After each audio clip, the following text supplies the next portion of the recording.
समाहुता भीष्मककन्यया ये श्रियः सवर्णेन जिहीर्षयैषां गान्धर्ववृत्त्या मिषतां स्वभागं जह्रे पदं मूर्ध्नि दधत्ಸುಪರ್ಣಃ. ರುಕ್ಮಿಣಿಯ ತಂದೆ ಭೀಷ್ಮಕ ರಾಜ ರುಕ್ಮಿಣಿಯ ಸ್ವಯಂವರ ಏರ್ಪಡಿಸಿದ್ದ. ಎಲ್ಲ ರಾಜರನ್ನು ಅಲ್ಲಿ ಕರೆಸಿದ್ದ.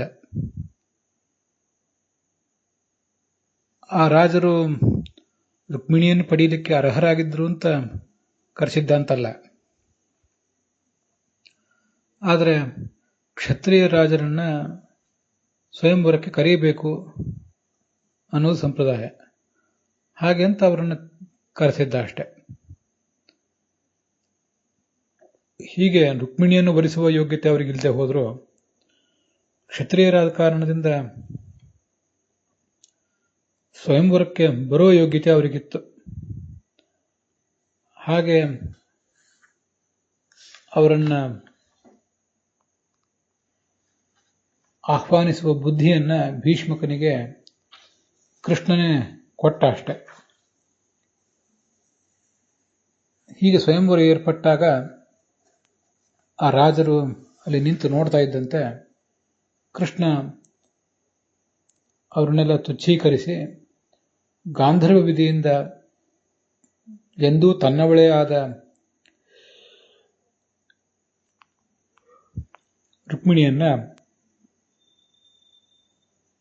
ಸ್ವೀಕಾರ ಮಾಡಿದ. ಇದಕ್ಕೆ ಆಚಾರ್ಯರು ಭಾಗವತ ತಾತ್ಪರ್ಯ ಕೂಡ ಬರೆದಿದ್ದಾರೆ. ಭೀಕ್ಷ್ಮಕ ಕನ್ಯೆಯ ಅರ್ಥೆ ಸವರ್ಣ ಮಾತ್ರತೆಯ ಆಹೂತಾಃ ಯೇಷಾಂ ಶ್ರಿಯೋ ಜಿಹೀರ್ಷಯ ಆಹ್ವಾನ ಬುದ್ಧಿರ್ ಭಗವತಾ ಕೃತ. ರುಕ್ಮಿಣಿಗಾಗಿ ಅವರು ಬಂದಿದ್ರು, ಅಂದ್ರೆ ಅವಳ ಸ್ವಯಂವರಕ್ಕಾಗಿ ಎಲ್ಲ ರಾಜರು ಬಂದಿದ್ರು. ಅವರು ಕ್ಷತ್ರಿಯರಾದ್ರಿಂದ ಬರ್ಲಿಕ್ಕೆ ಯೋಗ್ಯರು ಅಂತ ಆಹ್ವಾನಿತರಾಗಿದ್ದಷ್ಟೇ ಹೊರತು ರುಕ್ಮಿಣಿಯನ್ನು ಪಡೆಯುವ ಯೋಗ್ಯತೆ ಅವರಿಗಿತ್ತು ಅಂತ ಅಲ್ಲ. ಹೀಗೆ ವರ್ಣ ಸಮಾನತೆ ಇದೆ. ಕ್ಷತ್ರಿಯ ಪುರುಷರು ಮದುವೆ ಮಾಡ್ಕೋಬೇಕು, ಸ್ವಯಂವರದಲ್ಲಿ ಭಾಗವಹಿಸಬೇಕು ಅಂತ. ಈ ಎಲ್ಲ ರಾಜರ ಆ ವೈಭವ ಅದನ್ನ ಮಣ್ಣು ಪಾಲು ಮಾಡಬೇಕು, ಅವರ ಅಹಂಕಾರಕ್ಕೆ ಒಂದು ಮದ್ದು ಅರಿಯಬೇಕು ಎಂಬ ಇಚ್ಛೆಯಿಂದ ಅವರನ್ನ ಕರೆಸುವ ಬುದ್ಧಿಯನ್ನ ಭೀಷ್ಮಕನಿಗೆ ಭಗವಂತನೇ ಕೊಟ್ಟಿದ್ದ.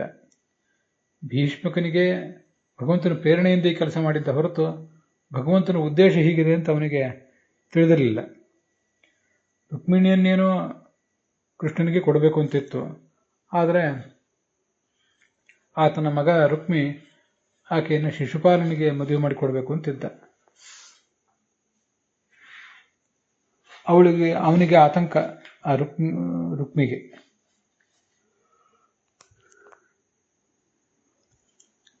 ಕೃಷ್ಣ ಬಂದು ಏನು ಮಾಡಿಬಿಡ್ತಾನೋ ಅಂತ.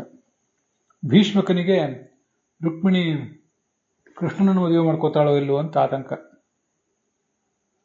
ಅಂತೂ ಭೀಷ್ಮಕನಿಗೆ ಆ ಒಂದು ಬುದ್ಧಿಯನ್ನ ಕೃಷ್ಣನೇ ಕೊಟ್ಟಿದ್ದ. ಎಲ್ಲರಿಗೂ ಎಲ್ಲ ಬುದ್ಧಿಯನ್ನು ಭಗವಂತನೇ ಕೊಡೋದು. ಇಲ್ಲಿ ತನ್ನವಳೇ ಆಗಬೇಕಾದ ರುಕ್ಮಿಣಿಯ ಸ್ವಯಂವರಕ್ಕಾಗಿ ವಿಶೇಷವಾಗಿ ಅವಳ ತಂದೆಗೆ ಆ ಬುದ್ಧಿಯನ್ನು ಕೊಟ್ಟಿದ್ದ. ಸ್ವಯಂವರ ಏರ್ಪಡಿಸಬೇಕು. ಸ್ವಯಂವರ ಏರ್ಪಟ್ರೆ ಎಲ್ಲ ರಾಜರ ಅಹಂಕಾರ ಮಣ್ಣು ಪಾಲಾಗಿ ಕೃಷ್ಣನ ಶ್ರೇಷ್ಠತೆ ತಿಳಿಯುತ್ತದೆ. ಅದಕ್ಕಾಗಿ ಸ್ವಯಂವರದ ಏರ್ಪಾಟು. ಇಲ್ಲದೆ ಹೋದ್ರೆ ಕೃಷ್ಣನಿಗೆ ನೇರವಾಗಿ ಮದುವೆ ಮಾಡಿಕೊಟ್ರೆ ಆ ಕೃಷ್ಣನ ಶ್ರೇಷ್ಠತೆ ತಿಳಿಯೋದಿಲ್ಲ, ಉಳಿದವರ ಅಹಂಕಾರಕ್ಕೆ ತಕ್ಕ ಶಾಸ್ತಿ ಆಗೋದಿಲ್ಲ. ಶ್ಲೋಕದಲ್ಲಿ ಸುಪರ್ಣ ಅಂತಿದೆ, ದದತ್ ಸುಪರ್ಣ ಅಂತ. ಸುಪರ್ಣ ಸುಪರಾನಂದಾತ್ ಕಾಕುತ್ಸ್ಥೋ ವಾಚಿ ಸಂಸ್ಥಿತೇ ಇತಿ ಪಾದ್ಮೆ. ಸು ಅಂದ್ರೆ ಅತ್ಯಂತ ಶ್ರೇಷ್ಠವಾದ, ಪರ ಅಂದ್ರೆ ಅದು ಶ್ರೇಷ್ಠವಾದದ್ದೇ. ಸುಪರ್ಣ, ಸು ಅಂದ್ರೆ ಬಹಳ, ಪರ ಅಂದ್ರೆ ಉತ್ತಮವಾದ, ನ ಅಂದ್ರೆ ಆನಂದ ಸ್ವರೂಪ. ಆದ್ರಿಂದ ಈತನನ್ನ ಸುಪರ್ಣ ಅಂತ ಹೇಳ್ತಾರೆ. ಕಾಕುತ್ಸ್ಥ, ಕಾಕುತ್ ಅಂದ್ರೆ ವಾಗೀಂದ್ರಿಯ, ಅಲ್ಲಿ ಸ್ಥ ಇರುವುದರಿಂದ ಆತನಿಗೆ ಕಾಕುತ್ಸ್ಥ ಅಂತ ಕರೀತಾರೆ. ಇದು ಪದ್ಮಪುರಾಣದಲ್ಲಿ ಬಂದಿದೆ. ಈ ಶ್ಲೋಕದಲ್ಲಿ ಕಾಕುತ್ಸ್ಥ ಅಂತ ಶಬ್ದ ಏನಿಲ್ಲ, ಸುಪರ್ಣ ಅಂತ ಮಾತ್ರ ಶಬ್ದ ಇದೆ. ಆದರೆ ಶ್ಲೋಕದಲ್ಲಿ ಇರುವ ಸುಪರ್ಣ ಎಂಬ ಶಬ್ದವನ್ನು ವ್ಯಾಖ್ಯಾನಿಸುವಾಗ ಅದರ ಜೊತೆಗೆ ಕಾಕುತ್ಸ್ಥ ಎಂಬ ಶಬ್ದವನ್ನು ವ್ಯಾಖ್ಯಾನಿಸಿರುವ ಪದ್ಮಪುರಾಣವನ್ನು ಆಚಾರ್ಯರು ಉದ್ಧರಿಸಿದ್ದಾರೆ. ಇದಕ್ಕೀಗ ವಿಜಯಧ್ವಜರ ವ್ಯಾಖ್ಯಾನವೊಂದನ್ನು ಗಮನಿಸಿ ಇವತ್ತಿನ ಈ ಭಾಗವನ್ನು ಸಮಾಪ್ತ ಮಾಡೋಣ. ಬೇರೆ ಬೇರೆ ವ್ಯಾಖ್ಯಾನಕಾರರು ಇದಕ್ಕೆ ಅನೇಕ ಅರ್ಥಗಳನ್ನು ಹೇಳ್ತಾರೆ. ಆ ಕೆಲವು ಅರ್ಥಗಳ ವಿಮರ್ಶೆಯನ್ನು ಆಚಾರ್ಯರು ಸೂಕ್ಷ್ಮವಾಗಿ ತಾತ್ಪರ್ಯದಲ್ಲಿ ಮಾಡಿದ್ದಾರೆ. ನಾವು ಮುಂದಿನ ಭಾಗದಲ್ಲಿ ಅದನ್ನು ನೋಡೋಣ. ಈಗ ಮೊದಲು ವಿಜಯಧ್ವಜರ ವ್ಯಾಖ್ಯಾನವನ್ನು ಗಮನಿಸೋಣ. ಭೀಷ್ಮಕ ಕನ್ಯೆಯ ಅಂತ ತೃತೀಯ ವಿಭಕ್ತಿ ಇದೆಯಲ್ಲ, ಆ ತೃತೀಯ ವಿಭಕ್ತಿಗೆ ತೃತೀಯ ವಿಭಕ್ತಿ ಅರ್ಥವನ್ನು ಇಟ್ಕೋಬಾರ್ದು. ತಾದರ್ಥ್ಯ ಭೀಷ್ಮಕನ ಮಗಳಿಗಾಗಿ ಅನ್ನೋ ಅರ್ಥವನ್ನು ಇಟ್ಕೋಬೇಕು.